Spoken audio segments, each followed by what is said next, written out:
Salut à tous et à toutes, bande de cinéphiles. Aujourd'hui on se retrouve pour une vidéo improvisée, un peu à l'arrache, parce que j'avais pas vraiment l'intention de faire cette vidéo sur ce film, car ce film je l'ai vu en fait hier au cinéma. Vous l'avez sûrement remarqué, dans mes vidéos je parle de films qui ont déjà un certain temps, enfin qui ne sont pas tout nouveaux, qui ne viennent pas de sortir au cinéma. Mais pour cette vidéo je vais faire une exception à la règle, parce que j'ai envie de vous parler de Her de Spike Jonze. Alors Spike Jonze c'est un réalisateur américain dont j'ai vu un film, le tout premier je pense, qui était dans la peau de John Malkovich. Alors ce film il était complètement déjanté, décalé, et on retrouve encore ce côté décalé et déjanté de Spike Jonze dans Her. Mais de quoi parle ce film? Parce que le titre Her n'est pas très explicite et ne veut en fait rien dire. Alors Her, ça se passe dans un futur très proche, et donc ça parle de Theodore, un homme qui vit à Los Angeles je pense, et qui est déprimé, un peu inconsolable suite à une séparation.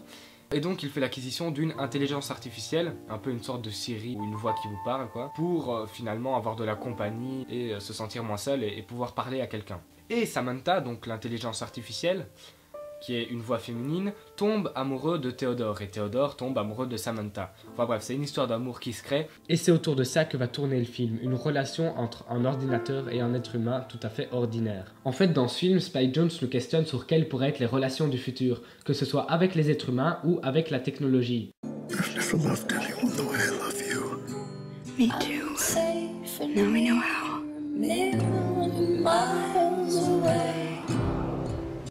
Donc Her, c'est vraiment un film de romance, tout ce qu'il y a de plus basique, vraiment un film à la Notting Hill, le genre de truc dont les filles raffolent. On y trouve les mêmes étapes amoureuses que presque tous les films d'amour, c'est-à-dire la rencontre, le coup de foudre, oh je t'aime, etc. Après le ouais c'est compliqué entre nous, je sais pas si ça va marcher. Puis après le on se quitte mais bon pour mieux se retrouver à la fin. Donc c'est un film de romance assez basique en fait, mais la petite subtilité dans Her, c'est que l'histoire d'amour se passe entre une voix et un homme. Et donc sous ces airs de romance un peu banal, tout ce qu'il y a de plus normal, se cache en fait un concept totalement nouveau.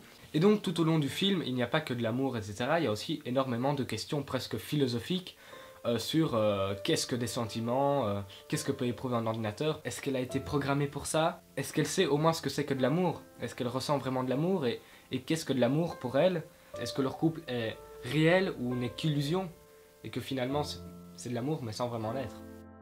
Alors là vous vous dites, mais putain ce film a l'air vraiment chiant, c'est un film où il n'y a que des questions philosophiques et il faut se prendre la tête pour le regarder. Eh ben non, pas du tout, sache que tu te trompes téléspectateur. Ce film tu peux y aller sans avoir besoin de réfléchir ni quoi que ce soit, tu peux te laisser porter par le film, par les émotions, par l'amour, et ça te touchera tout autant. How do you share your life with somebody? Alors maintenant qu'on a parlé du scénario et de l'histoire du film, on va maintenant passer au niveau artistique du film.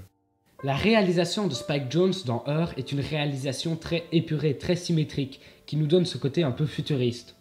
Les plans sont simples et efficaces, et c'est tout ce qui fait leur splendeur. Il y a aussi eu un réel travail dans le design, les décors et les costumes pour nous plonger dans un univers futuriste magnifique, mais où on garde quand même nos repères. Donc ne vous inquiétez pas, ce n'est pas un film à la 2001 ou à la Star Wars par exemple.